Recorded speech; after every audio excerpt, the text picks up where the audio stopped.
नमस्कार. माझ्याबद्दल काही शब्द बोलले गेले त्याबद्दल पण धन्यवाद. 2-3 सूचना आहेत फक्त.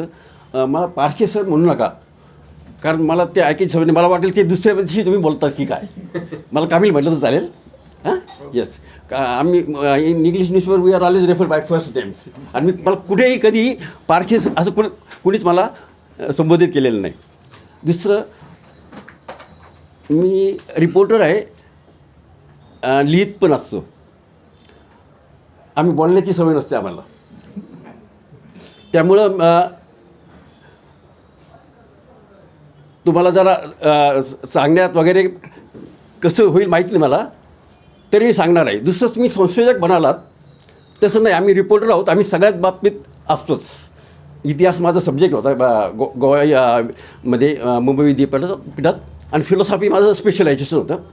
पण पत्रकारिता आलं आणि आम्हाला सगळीकडं वावर करायला लागला. एक सायन्स आणि स्पोर्ट्स हे 2 विषय सोडून मी सगळ्या बीट्स कवर केल्यात. आम्ही बीट्स म्हणतो त्याला. Crime and reporter, high court reporter मी 10 वर्ष होतो. गोव्याला खंडपीठ आहे मुंबई विद्यापीठाचं. लोकमत टाईम्सला होतो औरंगाबादला, तिथे पण आहे खंडपीठ. 10 वर्ष मी क्राईम अँड रिपोर्टर होतो. नंतर कॅम्पस रिपोर्टर 10 वर्ष होतो. नंतर विधानसभेमध्ये मी ॲक्रेडिटेड जर्नलिस्ट होतो गोवा विधानसभा. त्यावेळेस गोवा दमन आणि दीव होतं. आणि पुण्यात इंडियन एक्सप्रेस आणि टाइम्स ऑफ इंडिया आल्यानंतर मी सातत्याने राजकारण वगैरे लिहित आलेलं आहे. इतिहास हा माझा सब्जेक्ट नाही असं मी म्हटलं आधीच. स्पेशलायझेशन नाही, हे काय माझं फील्ड नाही. पण इथं कसं वळलो मी एक सांगतो. आत्ता एक ह्या आठवड्यात ते वाद निर्माण झालं ना, अगदी तसं 3 वर्षापूर्वी मी आता कोरोना काळात रिटायर झालो वया मानवले. आणि मग फेसबुकवर मी ॲक्टिव्ह होतो. तर एक जण दर 3 जानेवारीला सावित्रीबाईंना अभिवादन करायचं, फेसबुक मित्र, आणि म्हणायचा सावित्रीबाईंना शिकवणाऱ्या सिंथिया फरार यांना पण आपण अभिवादन करूया. तर त्यावर्षी मी ती 3 वर्षापूर्वी मला वाटतं ती मी पोस्ट शेअर केली. हां असणार. पण मला एका जणांनी इनबॉक्समध्ये विचारलं, कमिल सर हे खरं आहे का? म्हटलं खरं का? का नाही, त्याचे काही पुरावे आहेत का? सिंथिया फरार कोण आहे वगैरे आहे की तुम्हाला? अरे बाप, मी म्हटलं मला माहीत नाही म्हणलं. आणि मग मी जे त्यांनी पोस्ट टाकली त्यांना फोन केला. ते म्हणजे गुगलवर आहे की, गुगलवर त्यांचे फोटो आहेत, सगळे आहेत. नाही म्हटलं गुगलवर नाही. आणि मग मी शोध सुरू केला. मी गोवा सोडला 1989 साली आणि पुण्याला आलो मी इंडियन एक्सप्रेसला. गोव्यात मी गोवा युनियन ऑफ जर्नलिस्टचा जनरल सेक्रेटरी होतो. पुण्यातसुद्धा मी पुणे श्रमिक पत्रकार संघाचा पदाधिकारी होतो. त्यावेळेस राजीव साबळे वगैरेंनी संघाच्या 50व्या वर्धापनानिमित्त एक स्मरणिका काढली होती. त्याच्यात हरीन नरकेंनी एक लेख लिहिला होता.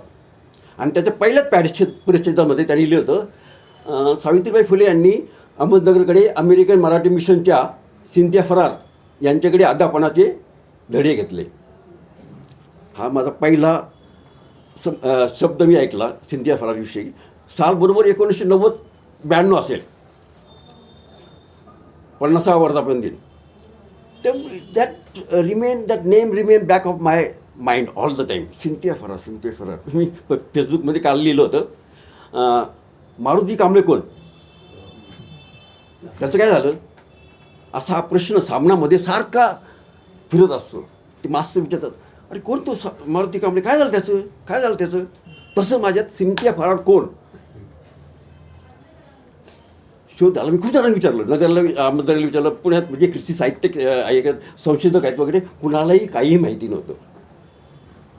आणि मी गडबडलो. आणि आमचं रिपोर्टिंग वी आर टॉट, यू स्टेट द फॅक्ट्स. यांनी सांगितलं, गुगलमध्ये लिहिलं आहे, यांनी पोस्ट केली, मी ती शेअर केली. बघ मला काय माहीत नाही. You have to be accountable, you have to take responsibility for what you are saying. आणि मग मी शोध लावलो. आणि नंतर मला पहिलं पान मिळालं ते धनंजय कीर यांचं ज्योतिबा फुले यांचं चरित्र. त्याच्यात त्यांनी 2 पानं सिंथिया फरार यांच्यावर लिहिलेलं आहे. ते मला पहिल्यांदा कळालं की सिंधिया फराडी हे ऐतिहासिक पात्र होतं. नंतर मी शोधत गेलो आणि मी थक्क झालो. माझ्या पुढे अगदी ऐतिहासिक माहितीचा खजिना उभा राहिला. मी खूप असे खूप जर्नल्स काढलेत आणि सगळे उपलब्ध आहेत. अमेरिकन मराठी मिशन्सचे लोक आलेत मुंबईत 12 फेब्रुवारी 1813 रोजी. 3 जण आले ते, गॉर्डन हॉल, सॅम्युएल नॉट आणि त्यांच्या मिसेस. 1813ला ब्रिटिश ईस्ट कंपनीचा बऱ्यापैकी अंमल भारतात झाला होता. दख्खनला पेशवाई अजून होती. मुंबई बेट पोर्तुगीजांनी ब्रिटिशांना लग्नात अंधन डावरी म्हणून दिलं होतं. त्याच्यामुळे वसईला ते होते, मुंबईला होते. चिमजी आप्पांनी पोर्तुगीजांना आकलून लावलं होतं वसईतून. तर सालसेट म्हणतात त्याला. तर मुंबई वसईकडे ब्रिटिश ईस्ट इंडिया कंपनीचा अंमल होता. कलकत्त्याला आपल्याला माहिती आहे, तिकडे त्यांनी कोलकाता प्रेसिडेन्सी वगैरे आधी राजधानी वगैरे होती. हे तिघंजण आले 12 फेब्रुवारीला बोटीने आणि त्यांना सांगितलं यायचं नाही. आले तसे जा तिघेजण मिशनरी. ते अमेरिकेतून आले ते का, तर मिशनरींना भारतात ईस्ट इंडिया कंपनीच्या अखत्यारीत येण्याची परवानगी नव्हती. कायद्याने तुम्हाला दरवर्षी ईस्ट इंडिया कंपनीचा चार्टर ब्रिटिश संसद रिन्यू करायची दरवर्षी, दर 10 वर्षानंतर. हे 1857 पण चालू राहील. दरवर्षी त्यांना हे करायचे. तर त्याच्यामध्ये तरतूद होती की मिशनरीचा प्रवेश नाही. आश्चर्य वाटेल ना आपल्याला. वाटतं ब्रिटिश म्हणजे त्यांना मिशनरी नाही, ते आम्ही व्यापारासाठी आलो, धर्म प्रसार नाही आमचं काम. आम्ही ईस्ट इंडिया कंपनी त्यात उद्दिष्टच होतं व्यापार पोर्तुगीजांच्या विरुद्ध. ज्यावेळेस पोर्तुगीज आले सगळीकडे ते बायबल पण घेऊन आले होते. सेंट फ्रान्सिस झेवियर हे ती आता 1510ला त्यांनी गोव्यात पाऊल ठेवलं पोर्तुगीजांनी. मग सॉरी अल्बुकर्कने सत्ता स्थापन केली 1510ला. 1498ला त्यांनी पाऊल ठेवलं ओल्ड गोव्याला. आणि आत्ता गोव्याला तुम्ही पाहत असेल, म्हणजे आत्ता कमी झाली पॉप्युलेशन, पण सालसेट ज्याला आपण दक्षिण गोवा म्हणतो, तो पूर्ण बहुसंख्य कॅथलिक आहे. मी हा कॅथलिक शब्द वापरतो कारण गोव्यामध्ये फक्त कॅथलिक आहेत. Catholic versus Protestant. वसईला काय झालं, तिथे पण ख्रिश्चन झाले होते. का, पोर्तुगीज. हा पोर्तुगीज आणि ब्रिटिशांचा मूलभूत फरक होता. ते यांनी सांगितलं चला पळा, थांबायचं नाही. आणि काहींना त्यांनी अक्षरशः डिपोर्ट केलं होतं, जगाजानाला तुरुंगात टाकलं होतं.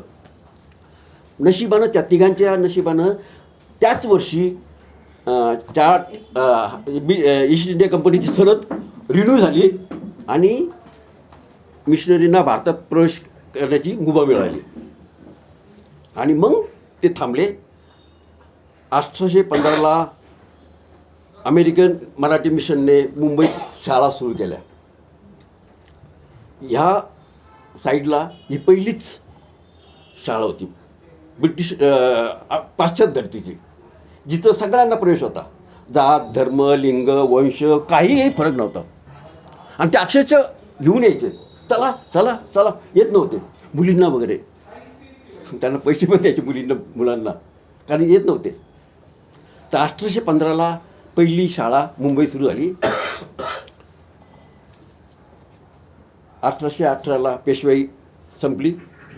पण तोपर्यंत त्यांनी सांगितलं होतं की तुम्ही दख्खनला यायचं नाही, तुम्ही तिकडं थांबा. 1823ला स्कॉटिश मिशनरी आले. 3 जण आले ते, Donald Mitchell, Alexander Cooper, James Mitchell, असे 4-5 जण आले. आता मी याचे शब्द वापरणार आहे, तुम्ही समजून घ्या. Scottish missionary, American missionary, Baptist missionary, ख्रिस्ती धर्मात वेगवेगळे पंथ आहेत ना, ते असे म्हणतात. म्हणून Baptist, seventh Adventist, Scottish, Anglican असे वेगवेगळे आहेत. तर हे स्कॉटिश मिशनरी 1823ला आले. मी फक्त आता मध्य भारत मुंबईचं बोलतो. 23ला आले. त्यांना दख्खनला परवानगी नव्हती, पेशवे होते तोपर्यंत. मग ते कोकणात गेले. हर्णे, बाणकोट इथं त्यांनी शाळा सुरू केल्या मुलींसाठी मुलांसाठी या चौघांनी. डोनाल्ड मिचेल हा पहिला स्कॉटिश मिशनरी येणार भारतात. तो आधी ईस्ट इंडिया कंपनीत ऑफिसर होता, नंतर तो प्रिस्ट झाला आणि मग बायकोसह आला. दुर्दैवाने 1 वर्षाचं त्यांचं निधन झालं. पोलादपूरला अजून त्यांची कबर आहे डोनाल्ड मिचेलची. नरेंद्र चपळगावकर यांनी सावलीचा शोध हे पुस्तक लिहिलं आहे. त्याच्यात त्यांनी ही सगळी हिस्ट्री दिलेली आहे. मी पुण्यात आलो का माझं अर्धा 1 तास साधनामध्ये असतो. तिथं मला हे सावलीचा शोध हे पुस्तक मिळालं. त्याच्यात त्यांनी Donald Mitchell, George Margaret Wilson या सगळ्यांच्या कार्याची माहिती दिलेली आहे. एकदम छान पुस्तक आहेत. तर त्याच्यात त्यांनी सगळं लिहिलेलं आहे त्यांनी काय काय केलं ते. तर हरणे आणि बाणकोट इथं त्यांनी काम सुरू केलं. आणि हे जे यायचे मिशनरी ते त्यांच्या बायकांबरोबर यायचे. ते विवाहित होते. जेम्स मिचेलची मिसेस होती, डोनाल्ड मिचेल ते विवाहित होते. मी असं का शब्द वापरतो तुम्हाला सांगतो. मिशनरी होते तरी विवाहित होते, हा फरक आहे. आता मला यांनी राहुल महाजन विचारलं की तुम्ही गोव्याला कसा गेला. मी गोव्याला गेलो होतो ते मी प्रिस्ट होण्यासाठी. मी श्रीरामपूरचा, मी मराठी भाषिक, पण मी संपूर्ण इंग्रजीतच काम केलेलं आहे. तर मी श्रीरामपूरहून गोव्याला गेलो ते जेजुईत प्रिस्ट होण्यासाठी. हे माझं ट्रान्सफॉर्मेशनचं कारण आहे. आणि जेजुईट्स सगळे कॅथलिक मिशनरी हे संन्यासी असतात, ब्रह्मचारी असतात, लग्न करत नाही. म्हणून म्हणलं हे की हे प्रोटेस्टंट मिशनरी आले ते विवाहित होते. आणि हे काय करायचे, हे बाहेर प्रिचिंगला जायचे त्यावेळेस या मिसेस मुलींना शिकवायच्या, शाळा सुरू केल्या. तर असं दोघे पण काम करायचे. आणि तुम्हाला आश्चर्य वाटेल, हे तुम्ही जर 1700-1800 हे सगळे मिशनरी पाहिले तर ते लग्न झालं 2 महिन्यात बोट धरून इकडे आलेले आहेत. विल्सन तर तसेच आले, जॉन विल्सन, मार्गरेट विल्सन, त्याचं लग्न झालं 2 महिन्यात ते भारतात होते, मुंबईत होते. डोनाल्ड मिचेल पण तसेच, तिकडं कलकत्त्याला श्रीरामपूर इथं तसंच. तर अशी त्यांची श्रम विभागणी होती. तिथे 1823च्या दरम्यान जेम्स मिचेल यांच्या पत्नीने शाळा सुरू केली. ही मुंबईला तर झालीच होती 1815ला, ही 1823ला सुरू केली. त्यांचं नाव मला माहीत नाही, फक्त त्यांना फर्स्ट मिसेस मिचेल म्हणतात, असेल नाव, पण मला अजून लक्षात आलं नाही. किंवा बाणकोटच्या मिसेस मिचेल, बाणकोटला होत्या ना त्या कोकणात हरण्यापाशी, तेव्हा त्यांनी काम सुरू केलं. 28च्या दरम्यान त्यांचं निधन झालं, मिसेस मिचेल. तर असं मग मिस्टर मिचेल, जेम्स मिचेल ते पुण्याला आले. तिकडं ते बंद केलं, कारण तोपर्यंत ब्रिटिशांनी यांना दखल घ्यायला परवानगी दिली ती.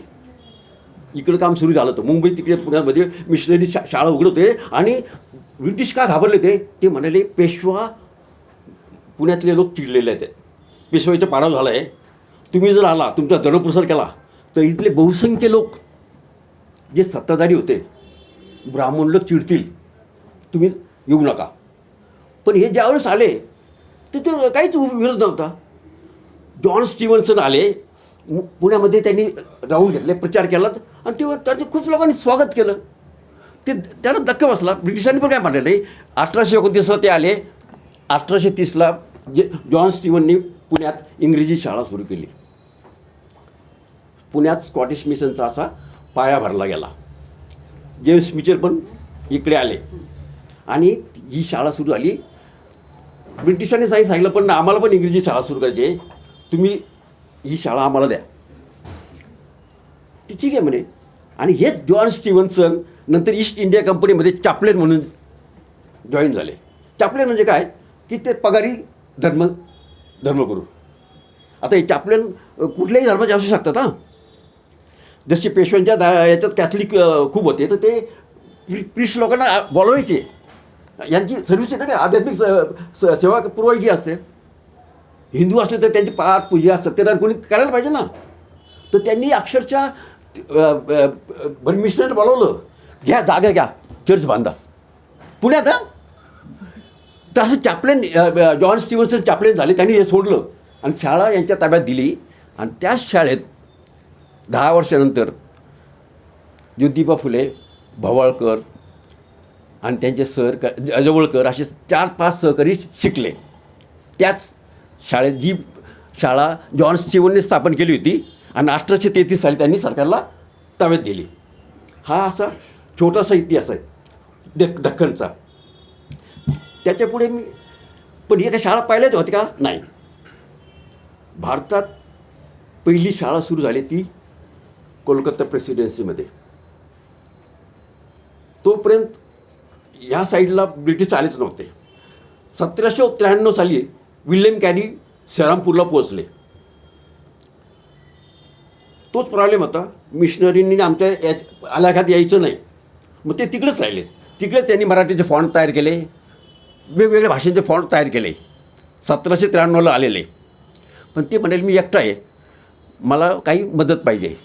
त्यांनी तसं पत्र लिहिलं. ही पद्धतच होती की इथं काम खूप आहे, खूप पीक आहे, कामकरी कमी आहेत, मग ते पाठवायचे. मग त्यांनी इंग्लंडच्या लोकांनी बॅप्टिस्ट मिशनरीनी एक कपल पाठवलं. त्यांचं नाव होतं जोशिया हर्षमॅन आणि त्याच्या पत्नी होत्या हॅना. त्या 1799 बोटीने आल्या, राहिल्या. आणि त्या काळात कोलकात्यामध्ये त्या परिसरामध्ये खूप ब्रिटिश ऑफिसर्स होते, अधिकारी होते. त्यांच्या मुलांना शिकवणार कोण? ते काही आळीने राहणार नाहीत. भारतातल्या लोकांचा प्रश्न नव्हता, कारण शाळाच नव्हत्या. मार्शमन कपलने शाळा सुरू केली, मिसेस हॅनाने, ब्रिटिश ऑफिसरांसाठी. अधिकारी ते युरोपियन होते त्यांच्यासाठी. त्याच वेळेस त्यांनी 1800 त्या दरम्यान एकदेशीय मुलींसाठी शाळा सुरू केली. हा काळ असेल 1799च्या नंतरचा, म्हणजे ते आल्या आल्या सुरू केलं. भारतातली ही पहिली मुलींची शाळा. बॅप्टिस्ट मिशनरीच्या डॉक्युमेंट्समध्ये, वेबसाईटमध्ये ही सगळी माहिती आहे. हॅना मार्शमनचा फोटोसुद्धा सापडतो. आणि ही शाळा जे ब्रिटिश अधिकाऱ्यांची शाळा, मुलांच्या शाळा होती, ते पैसे देत होते आणि त्या शाळेतून या बॅप्टिस्ट मिशनचा खर्च चालायचा. विल्यम कॅरीनी नंतर काय काम केलं आपल्या सर्वांना माहीतच आहे. श्रीरामपूर कॉलेज वगैरे या तिघांनी स्थापन केलं. तर यानंतर 15-20 वर्षानंतर इंग्लंडहून मेरी हॅन कुक आल्या कोलकात्याला. त्यांना शाळा सुरू करण्यासाठी पाठवलं होतं, मुलींसाठी शाळा सुरू करा. त्या आल्या, पण कोलकात्याच्या लोकांना धर्मगुरूंनी सांगितलं नाही नाही नाही, इथं मुलींना शाळा शिकवता येणार नाही, तसं वातावरणच नाही. गप झाल्या त्या. त्यांच्या त्या ह्याच कामासाठी आल्या त्या, तरी पण त्यांना विरोध होता. एक दिवस त्या मुलांची शाळा चालू होती आणि मेरी हॅनकूक तिथं गेल्या त्या. त्यांना एक जण लहान मुलगी अशी फटीतून आत काय चाललं ते पाहत होती. शाळा चालली होती ना, तर तिने त्यांना जवळ बोलावलं, दुभाषामार्फत बोलली, म्हणजे तुला शाळेत यायला आवडेल का? हो म्हणे, ये म्हणे, उद्या तुझ्या मैत्रिणींना पण घेऊन ये. 1822 साली कलकत्त्यात मेरी हॅनकूक यांनी शाळा सुरू केल्या. खूप चालल्या, खूप प्रतिसाद आला प्रचंड. तर मुंबईत हे झालं होतं, त्याच्या आधी इकडं कोलकात्यात अशी शाळा झाली होती. 1824ला जे मुंबईत शाळा सुरू झाली त्याचा एक रिपोर्ट आहे आणि त्याच्यात कोण हे पहा. मी 1831ला नगरला अमेरिकन मराठी मिशन आले. त्याच्यानंतर 1881 साली 50 वर्ष झाले त्यात निमित्त मुंबईला आणि नगरला त्यांचं एक सेमिनार झालं होतं वर्धापन दिनानिमित्त, ज्युबिली सेलिब्रेशन. त्यानिमित्त संपूर्ण मिशनचा इतिहास दाखवणारी खूप पेपर्स प्रेझेंट झाली, मराठीत, इंग्रजीत वगैरे. तर त्याच्यामध्ये पहिला एक पेपर आहे, हे आम्ही वाचून दाखवतो, इंग्रजीत आहे. In may 1815 mention is made by the missionaries of a school for Hindu boys as it was the first and the only one. In November of the same year their general says our school is gradually increasing. At present it consists of 20 boys. We see about 25. कारण तो number स्थिर नाही, आज जातात उद्या जातात. We regret that we have no little prospect of soon finding a suitable person to be employed as assistant. शिक्षक मिळत नव्हते. We now spend about 5 hours in the school daily, dividing the time between. हे 1815ला report दिला आहे. आणि mister जेव्हा यायचे ना ते दर दिवशी आपले रोजनिशी लिहायचे. त्याच्यामुळे हे सगळं डॉक्युमेंटेशन आपल्याकडे उपलब्ध आहे. आज आपल्याला यांचं जन्म कुठला हे काय खूप आपल्याकडे तशी पद्धत नाही. हे गॉर्डन हॉल वगैरे सगळे आले ते प्रत्येकजण रोजनिशी लिहायचे. आणि दुसरं असं ते फंडिंग तिकडून यायचं ना तर त्यांना दरवेळेस तुम्ही यावेळेस काय काय केलं त्याचे रिपोर्ट द्यावे लागायचे. तर तुम्हाला 1815पासून नंतर दरवर्षी सुरुवातीला रिपोर्ट काही पानाचे असायचे 10 पानावर, नंतर त्याची संख्या वाढत गेली कारण त्याचं काम वाढत गेलं. आणि त्याच्यामुळं आपल्याला हे सगळं डॉक्युमेंटेशन आपल्याला उपलब्ध आहेत. तुम्ही नेटवर सर्च करा तुम्हाला 1832चा रिपोर्ट मिळेल. कॅन यू बिलीव्ह दिस? त्यांनी सगळं डॉक्युमेंटेशन केलं. PDF फाईल तुम्हाला आहे सध्या, इतकं डॉक्युमेंटेशन आहे इंग्रजीमध्ये. तर त्याच्यामध्येच त्यांनी एक मेन्शन केलेलं आहे इंग्रजीत, भारी इंटरेस्टिंग आहे.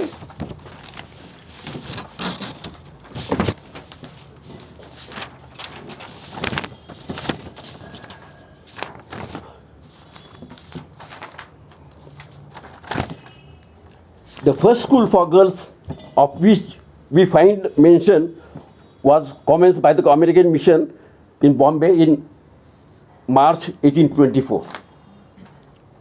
It was taught by a native woman named Gangabai.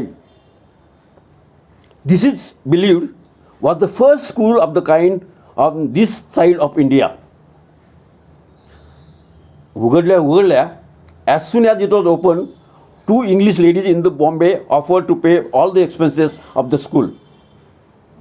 But in the month of May following, there was a serious and fatal outbreak of cholera. And among the dying thousands of Bombay, Gangabai, the school mistress, was also one.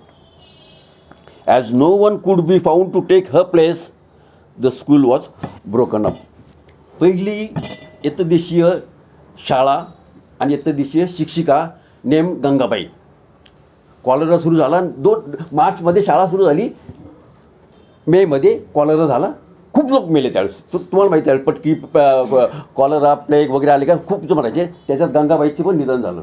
आता ही गंगाबाई कोण? We regret that no further mention is made of this Gangabai. काहीच माहिती नाही. The first native woman employed in Bombay to teach a Christian school. How did she herself learn to read? And in the face of the odium attaching to such occupation, where did she get the courage to enter? स्त्रियांच्या शिक्षणाविषयी इतकं प्रतिकूल वातावरण असताना तिने धाडस कसं केलं शिकवण्याचं? How mysterious the stroke which called her away when she was the only one to be found who could and who would teach the school. हे प्रश्न आपल्याला कधीच उत्तर मिळणार नाहीत. ती कोण आली, कशी आली, काय झालं, पण दिस वॉज द केस. आणि मग परत सेटबॅक झाला. शाळा बंद पडली. एक मुलीची शाळा बंद झाली. पण तरी त्यांनी शाळा सुरू करण्याचा चालू प्रयत्न केला. आणि 1827ला 5 तारखा मेन्शन केल्या आहेत. 1827ला 29 डिसेंबरला एक जहाज आलं काही मिशनरींना घेऊन. 3 जण होते. सायरस स्टोन, त्यांच्या मिसेस आणि त्यांच्याबरोबर आणखी एक जण होती. त्या मुलीचं नाव होतं सिंथिया फरार. मिस सिंथिया फरार 29 डिसेंबर 1827.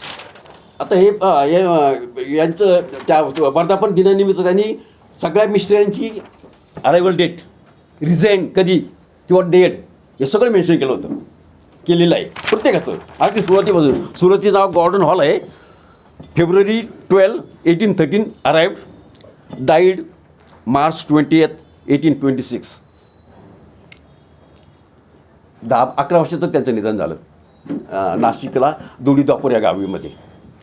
आणि लास्ट वन इज ते miss Cynthia Farrar, December 29, 1827 arrival, January 25, 1862.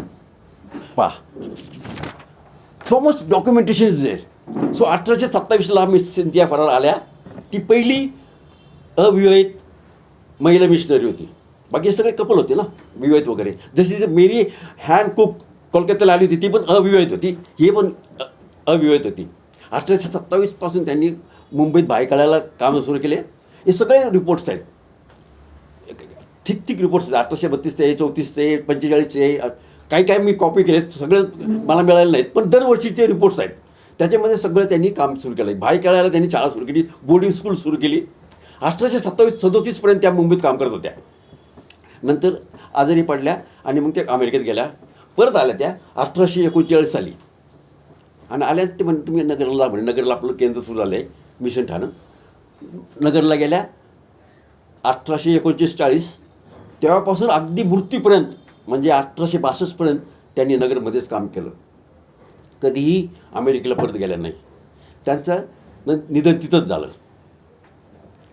आणि ही पहिली महिला आहे की ज्योतिबांच्या आयुष्यामधली की ज्यांच्याविषयी खूप विस्तृत स्वरूपात लिहिलं गेलेलं आहे. क्रॉस रेफरन्सेस सापडतात इंग्रजी याच्यात, मराठीत सापडणार नाहीत. ते फक्त बॉम्बे स्पेक्टरच्या जॉन विल्सन यांच्या मासिकात सापडतात. तर 1839 1862 त्यांनी काम केलं.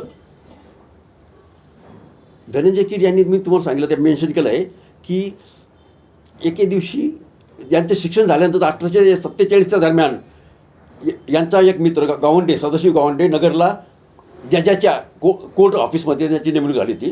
ते मित्राबरोबर गेले तिथं. त्यांनी मग आपण जाऊया म्हणजे यार तिथं खूप मोठं ठाणं आहे, मिशन ठाणं, आपण जाऊया शाळा कायला. गावंडे आणि ज्योतिबा फुले तिकडे गेले. त्यांनी पाहिलं ते सिंथिया फरार यांच्याशी बोलले ते, आणि ते म्हणजे असं का करता तुम्ही, मुलींना का शिक्षण देत नाही, अशी चर्चा वगैरे झाली. यांना खूप बरं वाटलं. ते म्हणे नाही मी जाणार आणि शाळा सुरू करणार. मी फुलेंच्याच शब्दात मी सांगतो त्यांनी काय लिहिलं आहे.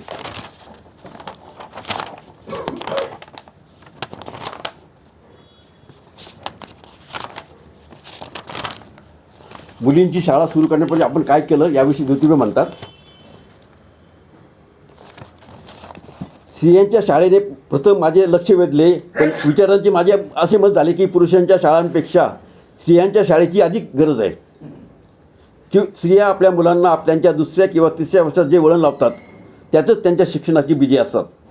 अशा विचारात मी असताना अहमदनगर येथील अमेरिकन मिशनमधील मिस फरार या बाईने चालवलेल्या शाळा मी एका मित्रसमवेत पाहिल्या. ज्या पद्धतीने ज्या मुलींना शिक्षण देण्यात होते ती पद्धत पाहून मी फार खुश झालो. फुलेंच्या शब्दात आहे.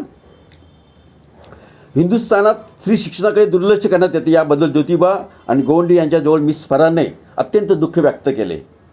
आपल्या देशाची सुधारणा करण्यासाठी परकीय लोक जे चिकाट्याने प्रयत्न करत होते ते पाहून ज्योतिबा आणि गोवंडे यांच्या मनावर फारच परिणाम झाला. आपल्या देशबांधवांच्या सुधारणाकडे आपले लोक दुर्लक्ष करतात याविषयी त्यांना खंत वाटली. त्यासाठी प्रत्येकाने आपल्या पत्नीस शिक्षण देऊन शिक्षण प्रसाराच्या कार्यात तिचे सहाय्य घ्यावे असे त्यांनी ठरवले. त्याप्रमाणे ज्योतिराव पुण्यात परत आल्यावर त्यांनी पत्नी सावित्रीबाई यांचे शिक्षण सुरू करण्यात आले आणि त्यांनी स्वतः कनिष्ठ वर्गातील मुलींसाठी एक शाळा उघडली. ज्योतिबा पुढे म्हणतात, मी पुण्यास येताच कनिष्ठ वर्गातील मुलींसाठी एक शाळा सुरू केली. मात्र त्या शाळेत ज्या मुलांना शिक्षण घेण्याची आवड असेल त्यांनाही प्रवेश दिला जात असे. या शाळेत मी वाचन, अंकगणित आणि व्याकरणाची मूलतत्वे हे विषय शिकवत असते. सिंथिया फरार यांच्याविषयी हे असं इंडिपेंडेंट लिहिले गेलं आहे. धनंजय कीर यांच्या याच्यात आहे. 1853 साली ज्ञानोदय हे मराठीतलं अजूनही छापलं जाणारं मासिक आहे. मराठी पत्रकारितेचा उगम सुरू होतो तो 1832 साली दर्पणने. बाळशास्त्री जांभेकर यांनी दर्पण सुरू केलं 1832 साली. दुर्दैवानं 10 वर्ष ते बंद पडलं. 1842 साली ज्ञानोदय सुरू झाला, तो अमेरिकन मराठी मिशनचाच. आजपर्यंत तो चालू आहे. माझ्याकडे आत्ताचा नाताळ अंक आहे 200 पानाचा, तो माझ्याकडे आहे. तर अजून म्हणजे सर्वात दीर्घायुषी अजूनही छापलं गेलं आणि ते ज्ञानोदय आहे. तर ह्या ज्ञानोदयामध्ये 15 सप्टेंबर 1853 साली महात्मा फुले यांनी सुरू केलेल्या पहिल्या शाळेचा डिटेल वृत्तांत छापून आलेला आहे. तुम्हाला एक आश्चर्याची गोष्ट असेल, महात्मा फुल्यांविषयी त्या काळात मराठी पेपरमध्ये नियतकालिकमध्ये काहीही येत नसत, त्यांना एनकरेजमेंट मिळत नसेल. पण इंग्रजी नियतकालिक वगैरे मध्ये त्यांच्याविषयी भरपूर लिहिलं गेलं. धनंजय गिरी यांनी त्याचा खूप फायदा घेऊन म्हणजे उपयोग करून ते सगळे डिटेलमध्ये दिलेत की या इथं आलं, हे असं छापून आलं, ओरिएंटल स्पेक्टेटरमध्ये हे छापून आलं आणि त्याच्यामुळे वृत्तांत सापडतात. ज्ञानोदयाने ते छापलं नसतं तर फुलेंनी ही शाळा सुरू केली, कशासाठी केली, त्यांचं मत काय होतं, ते सिंधिया फराला भेटले, कुणाबरोबर भेटले, याच्याविषयी काहीही आपल्याला माहीत नसती झाली.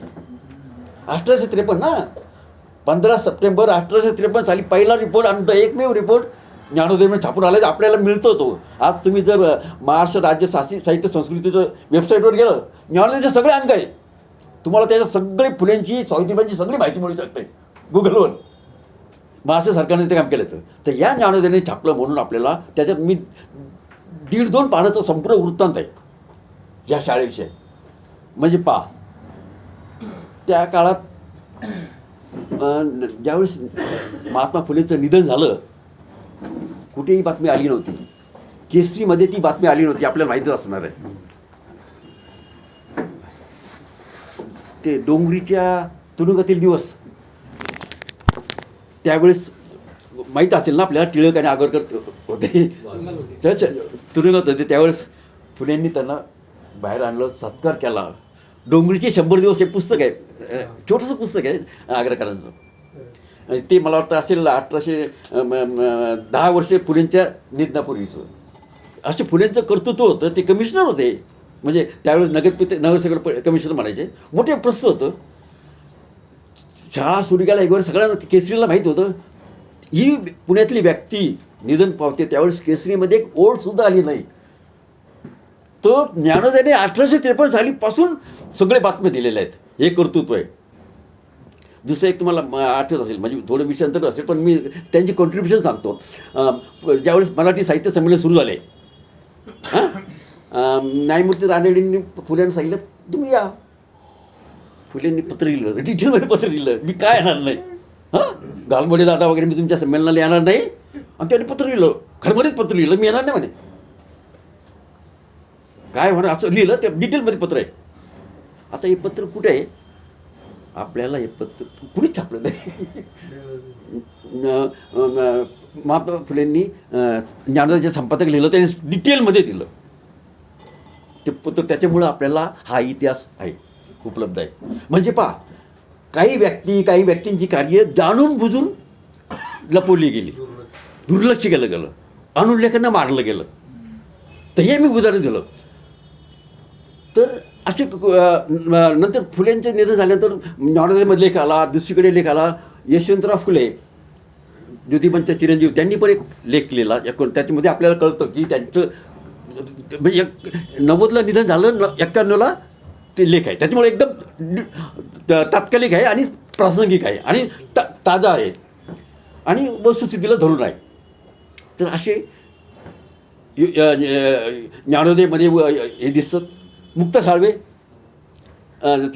महात्मा फुलेंचा सत्कार झाला, पुणे कमिशनर वगैरे तिथं उपस्थित आहेत, ब्रिटिश अधिकारी वगैरे. त्या मुलींनी लेख वाचून दाखवला. आम्हाला देव नाही, आम्ही काय करायचं, कुठला देव आमचा सांगा, आम्हाला देवळात येता येत नाही, आम्हाला ग्रंथ पण नाही, आमचा ग्रंथ कुठं सांगा, आम्ही काय करावं, असं त्यांनी लिहिलं. 1.5 पानाचं आहे, ज्ञानोदयाने छापलं तो. त्याच्यामुळं आपल्याला मुक्ताचं साळवेचं माहिती मिळेल, निबंध मिळाला. पहिलं दलित साहित्य, पहिलं स्त्री साहित्य असा त्याचा उल्लेख होतो. हे आपल्याला आहे. तर हे असं सगळं आणि हे डॉक्युमेंटेशन झालेलं आहे. तरीही आपल्याला हे बाणकुटचे मिशेल कोण कळत नाही, सिंधिया फरार कोण माहीत नाही, मुक्ता साळवे कोण माहीत नाही, महात्मा फुले कोण, निधन काय माहीत नाही आपल्याला, निधनाची देत. असं अनुल्लेखांना खूप होत गेलं आहे, खूप काळ चालू केलं. आता टिळकांचं निधन झालं 1920ला, 1 ऑगस्टला. 1921ला एवढं मोठं खंड मग चरित्र त्याचं छापलं गेलं. नचिकेता मी वाचलं आहे ते, मस्त आहे अगदी लाळिक भाषा. म्हणजे एकच पंचावृत्ती मिशनचंच प्रकरण 18-20 पानाचं आहे. मग तुमचं दत्तक प्रकरण, दत्तक विधान, तुमचं वेदांत प्रकरण आज लाळिक. त्याच्यामुळे खरं आपला फायदा झाला. 1921ला किती तत्परता.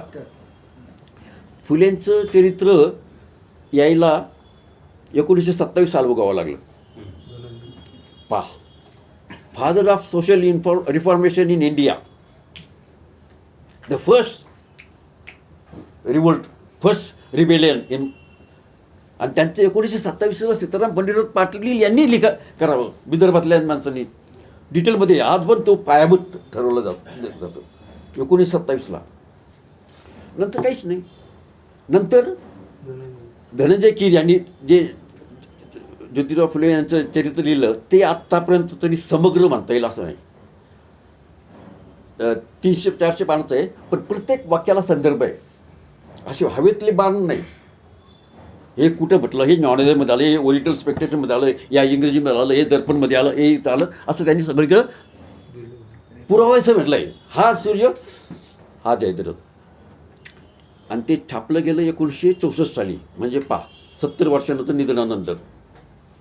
तोपर्यंत टिळकांची वगैरेंची कितीतरी चरित्र झाली असणार. आणि कसं लिहिलं गेलं ते. धनंजय कीर मराठीतले सर्वात मोठे चरित्रकार समजले जातात. त्यांनी सगळं इंग्रजीत लिहिलं. जसं मी पण फक्त इंग्रजीमध्येच काम केलं, तसंच धनंजय कीरने सगळी चरित्र फक्त इंग्रजीत लिहिलेले आहेत. नंतर त्यांनी मराठीत केलं, अनुवाद केला वगैरे. फुले, आंबेडकर. आणि धनंजय कीर यांचं एक वैशिष्ट्य म्हणजे त्यांनी सावरकर आणि आंबेडकर यांची चरित्र नायक आहेत असं नाही लिहिले आणि त्याला दाखवली प्रूफ. काही चुकी असं का. तर बाबासाहेबांकडे धनंजय कीर घेऊन गेले. धनंजय कीर हे मोठे मंत्रालयात ऑफिसर होत्या. तेवढं व्याप सांभाळून ते काम करायचे. तर बाबासाहेबांना दाखवलं. बाबासाहेबांनी पाहिलं, म्हणजे आनंद वाटला. 56 साल होतं. ते बरे मला पण एक चरित्र लिहिण्याची इच्छा आहे माझ्या गुरुचं, पण माझी प्रकृती, माझं वय, ते काम होईल की नाही माहिती, पण माझी ती मनीषा आहे म्हणे, खूप अतृप्त इच्छा आहे म्हणे. ती माझे गुरु ज्योतिबा फुले यांचं मला चरित्र लिहायची इच्छा होती. आता शक्य नाही. धनंजय कीरने त्याच वेळेस त्यांना वचन दिलं, साहेब मी ते काम पूर्ण करेल. आणि त्यांनी 300-400 पानाचं ते ज्योतिराव फुले चरित्र लिहिलं आहे. अगदी प्रसंगामध्ये त्यांनी मेन्शन केलं आहे. सुरुवातीला मी कसं चरित्र लिहिलं. बाबासाहेब केलं. दुर्दैवाने बाबासाहेब त्यावेळेस नव्हते. 64ला बाबासाहेब नव्हते. तरी चरित्राची पार्श्वभूमी आहे. त्यानंतर अशी खूप चरित्र आली, पण अजूनसुद्धा ते आधारभूत चरित्र समजलं जातं. सावित्रीबाई फुलेंचं चरित्र आलं 1980च्या दरम्यान, मागो माळी. ते त्यांचं आधारभूत समजलं जातं. त्यांनी खूप चरित्र, पत्र, फोटो हे ते वगैरे शोधून काढली. ते पत्र त्याच्यातच आहे. ते मी भाऊ अमुक अमुक कुरकुर करेल, तिच्यावर काय त्रास, तिला त्रास होत असेल पण ती कुरकुर करणार नाही, हे पत्र आहे. तो फोटो आहे. तर त्याच्याविषयी म्हणाले, हे सावित्रीबाईंची भाषा नाही तसं ती ते पत्रातली. असे शब्द कसे वापरेल? भाऊस, हे ते, उकार, रघु, असे. सावित्रीबाई इतके शिकलेल्या नव्हत्या. आणि असं, आणि त्या ज्योतिबांना ती अशी रेफर करेल का? नंतर ते अक्षर तसं वाटत नाही त्यांचं. अशा हजारो शंका त्यावेळेपासून सावित्रीबाईंच्या फुलें चरित्राविषयी, त्यांच्या काव्याविषयी, त्यांच्या भाषेविषयी, त्यांच्या हस्ताक्षराविषयी तेव्हापासून मांडल्या गेल्या. आणि ते पुस्तक छापलं होतं महाराष्ट्र राज्य सांस्कृतिक मंडळाने. ते प्रस्तावनेमध्येच संपादकांनी ते हे सगळे मेसेज केलं होतं. पण तरी त्यांच्या सावित्रीबाईंविषयी या शंका निर्माण केल्या गेल्या. आणि ते शंका चालूच राहतील वेगवेगळ्या व्यक्तीविषयी. पण हे मागोबाळ माळी यांच्याविषयी पण झालेलं आहे. 1990च्या दरम्यान महाराष्ट्र सरकारने हरी नरके यांना आंबेडकर शाहू महाराज यांच्या समितीवर ते चरित्र शोधण्याची काम सुरू केलं, जबाबदारी दिली. त्याच्यात जे एक समग्र ज्योतिबा फुले समग्र वाङ्मय याच्या संपादिका त्यांनी हरी नरके यांनी लिहिलं आहे. सावित्रीबाई ज्योतिबा यांच्यावर कितीतरी पुस्तक आलेले आहेत. सावित्रीबाई त्याच वेळी म्हणा किमान 200 तरी चरित्र असतील, छोटी मोठी वगैरे. पण ही सगळी तीच माहिती येते. मागोगोळीने दिलं मग ते नायगाव हे ते वगैरे तेच, त्याच्यात भर अशी पडलेलीच नाही. ज्योतिबांच्या बाबतीत पण तसंच. त्याच इमल्यावर दुसरे इमले तयार जातात, पाया तोच आहे. तर त्याच्यामुळं चिकित्सिक नवीन ॲड करणारं, नवीन माहिती पुरवणारं ज्योतिबांचं आणि सावित्रीबाईंचं चरित्र अजूनही झालेलं नाही असं 90 साली नरकेंनी म्हटलं होतं. मला वाटतं आजही तसंच म्हणता येईल. आता मी कुठल्या पुस्तक प्रदर्शनात गेलो, आता पण मी अर्धा तास मी खाली होतो. ज्योतिबांची सावित्रीबाईंची चरित्र दिसले की जसं ते मारुती कांबळे कोण तसं मी हे पाहतो. चरित्रकडे मी तो याच्यात काही ही मला पाहिजे असलेली माहिती आहे का? ज्योतिबांचे शिक्षक कोण? नाही. सावित्रीबाईंचे शिक्षिका कोण? नाही. ज्योतिबा कुठल्या शाळेत शिकले? जागा? नाही. असे कितीतरी प्रश्न आजही अनुत्तरित आहे. मी खाली आज पुस्तक शोधत होतो तिथं सापडतच नाही. तर ही भरून काढणं आजही आवश्यक आहे. आता या पुस्तकात मी तुम्हाला सांगितलं सगळी रेफरन्सेस आहेत. आणि नंतर मला लक्षात आलं हे असं का व्हावं. आता मी ही जी सगळी पुस्तकं पाहिली त्याच्यात मी शेवटी पाहिलं, मी संदर्भ आणि टिपा पाहतो.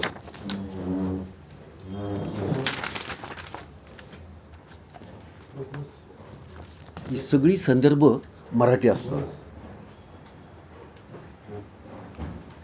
आणि आपल्या ब्रिटिश कालखंडाचा जर अभ्यास करायचा असला तर ही सगळी संदर्भ साधनं, चरित्र साधनं ही इंग्रजी भाषेत आहेत. या लोकांनी मिशनरीने दर दिवशी लिहित असायचे ते दररोज. ती मेरी कारपेंटर मुंबईला दिल्लीला भारताला आली ती 6 months in इंडिया, छोटंसं पुस्तक लिहिलं आहे. 6 महिने होते. त्या ब्रिटिश सरकारने त्यांना पाठवलं होतं की स्त्री शिक्षणाविषयी तुम्ही अभ्यास करा आणि आम्हालाही द्या ना रेकमेंडेशन. 6 महिने होते. त्यांनी सगळं चरित्र लिहिलंच त्याने. तो मुंबई पर्वतीला आले, मी हत्तीवरून लांबरीत बसले तर तो हत्ती असा काय करायचं, असं करत करत करत हळूहळू पाय घेऊन अंदाज घेऊन पायरी चढायचा. पहा, कारण बरं पडू नये म्हणून ना. मग दुसरं पण असं हे वर्णन तिने केलं आहे मेरी कारपेंटरने. असं तंतोतंत वर्णन तिथं सापडतं आणि आपण त्याची पूर्ण दुर्लक्ष केलं आहे. आणि मग आपली चरित्र कशी पूर्ण होणार, समग्र साहित्य कसं म्हणणार. मी सत्यशोधक चित्रपट मुद्दाम पाहायला गेलो आणि मला खूप बरं वाटलं की सत्यशोधक नाही, शॉर्टकिश मिशनरी स्कूल पुणे असं स्टार्टिंग पॉईंट आहे. कमाल आहे. आणि 3-4 मुलं पळत जातात. त्याचं ज्योतिबा आहे, जवळकर आहे, गवंडे आहे, मोरेश्वर आहे, जोशी पळतात. आणि 2 मिनिटांनंतर जेम्स मिचेल दाखवतात. जेम्स मिचेल आणि त्यांना ते फक्त जेम्स साहेब हा असा शब्द वापरला आहे. आणि नंतर जेम्स साहेब त्यांना Thomas Paine Rights of Man असं पुस्तक देतात ज्योतिबांच्या हातात, लहान मुलाच्या हातात. त्या असं एक चित्र आहे.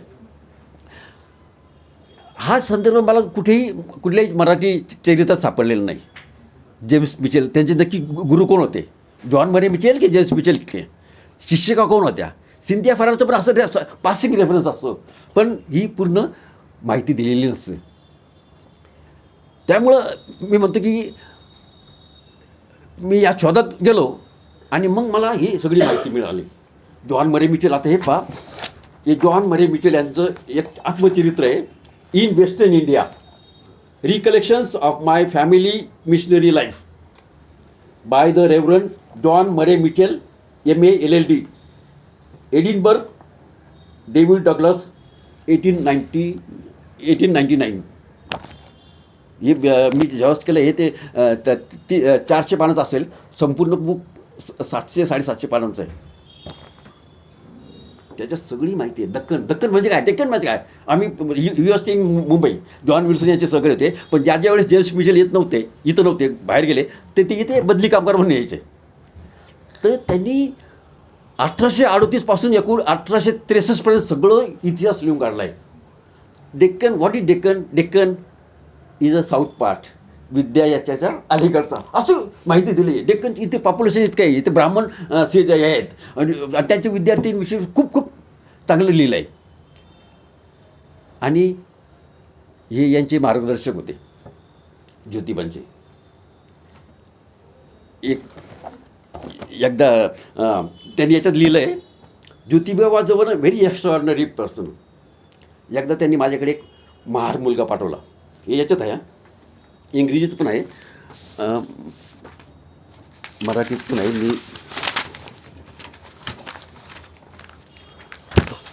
तर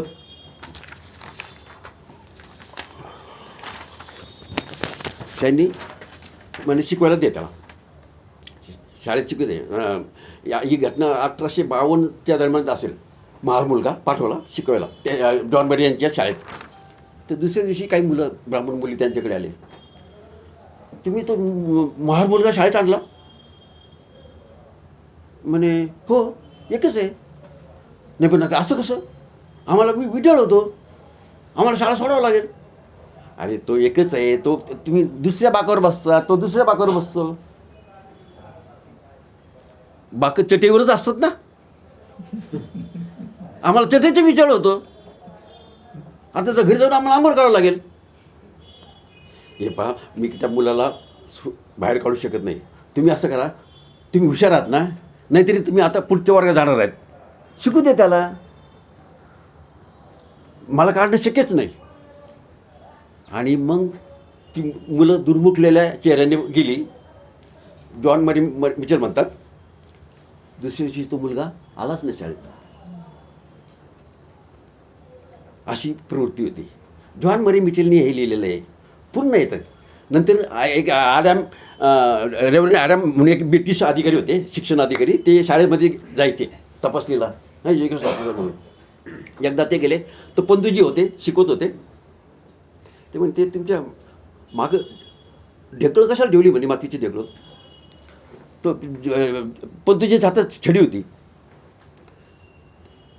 ते म्हणे, मी छडी कुणी हे केलं, चूक केली, वर्तन बिघडलं वगैरे, हां, तर मी छडीने मारतो म्हणे मुलांना.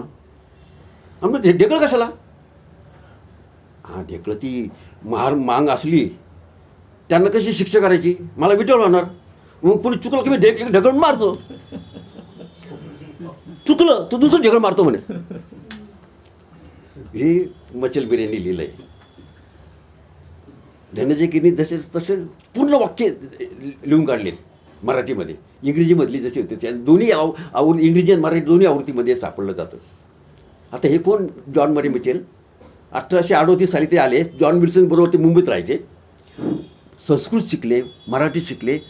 पुण्यात डेक्कन कॉलेज झालं, संस्कृत कॉलेज झालं 1821 साली. त्या कॉलेजचे ते प्राचार्य होते, व्हिजिटर. संस्कृत आणि मराठी विभागाचे HOD होते जॉन मरी मिचेल. त्यांनी संपूर्ण महाराष्ट्रात फिरायचे. त्यांनी जेजुरीला भेट दिली, आळंदीला भेट दिली, त्र्यंबकेश्वरला भेट दिली, देऊ सगळ्याच तीर्थस्थानाला भेट दिली. आणि त्यांच्यावर त्यांनी विस्तृतपणे लिहिलेलं आहे, चॅप्टरचे चॅप्टर. या पुस्तकात मराठीत कोणाचंही त्याच्याकडे लक्ष गेलेलं नाही. भाषांतरे केली. संत तुकाराम, ज्ञानेश्वर यांच्याविषयी त्यांनी लिहिलं आहे. अभंग त्यांनी 1860च्या दरम्यान इंग्रजीत आणली तुकारामांची संत ज्ञानेश्वरांची. इमेजिन करा, ख्रिस्ती मिशनरी स्कॉटलंडहून इकडे येतो धर्माच्या प्रचारासाठी आणि मराठी शिकतो, संस्कृत शिकतो, इथले संत वाङ्मय वाचतो, त्याच्या प्रेमात पडतो. अरे काय साहित्य आहे, काय भाषा आहे. ज्ञानियाचा राजा, द किंग ऑफ विजडम म्हणे त्या ज्ञानेश्वरला, त्याचं म्हणतात म्हणे किंग ऑफ विजडम, ज्ञानियाचा राजा. आणि छान लिहिलं आहे, कुठंही अवमान नाही. इमेजिन मिशनरी का लिहितोय, इतक्या आपुलकीने इतके कौतुकाने लिहिलं आहे. कौतुक नसतं तर त्यांनी इंग्रजीत लिहून तिकडे कशाला पाठवलं असतं अमेरिकेत. अमेरिकेत प्रसिद्ध झालं आहे, आवृत्त्या तिकडे निघाल्या. इकडे आपल्याला त्याची माहिती पण नाही. जेजुरी त्र्यंबकेश देऊ आळंदी संत तुकाराम संत ज्ञानेश्वरी काय लिहिलं आहे त्यांनी, चॅप्टरचे चॅप्टर आपल्याला माहीतच नाही. आणि आपल्या सावित्रीबाई ज्योतिबा यांच्या कुठल्याही चरित्रात ते रेफरन्स येत नाहीत. म्हणजे काय आपण दडवून ठेवतो जाणीवपूर्वक. गुगलवर आहे, नेटवर आहे सगळं. तर असे यांनी कितीतरी कामं केली आहेत. दुर्दैवानं ते प्रकाशात आलं नाही. मी ज्यावेळेस 3 वर्षानंतर ते प्रश्न विचारला असेल सिंध्या फरार कोण काय, त्या याच्यात मला हे सगळं मिळालं आणि म्हटलं हे आपण आणलं पाहिजे. आणि जसं जसं मिळत राहिलं तसं तसं मी फेसबुकवर टाकत गेलो. मी आता जे बोलतो ते सगळे गेले 3 वर्षामध्ये फेसबुकवर राहील ओपन. त्याच्याविषयी मला एक पै मिळत नाही. पण तरी मी खुलं केलं आहे की ही माहिती सगळ्यांना कळाली पाहिजे.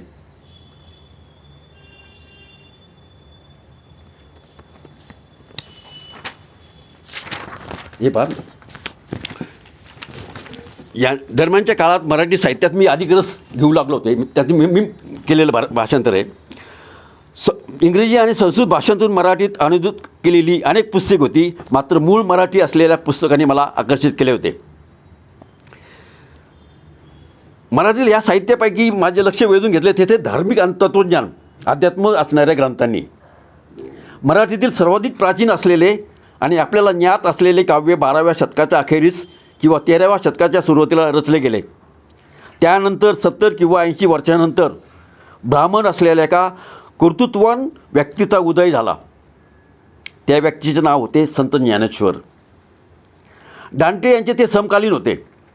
डांटे यांच्याप्रमाणेच आपली मातृभाषासुद्धा उच्च विचारांचे वाहन बनावे अशी त्यांची मनीषा होती. या कार्यात यश मिळवल्याबद्दल इटालियन कवी डांटे यांच्याप्रमाणेच संत ज्ञानेश्वर स्वतःचे अभिनंदन करतात. संत ज्ञानेश्वर एकाच वेळी तत्त्वज्ञानी आणि कवीसुद्धा होते.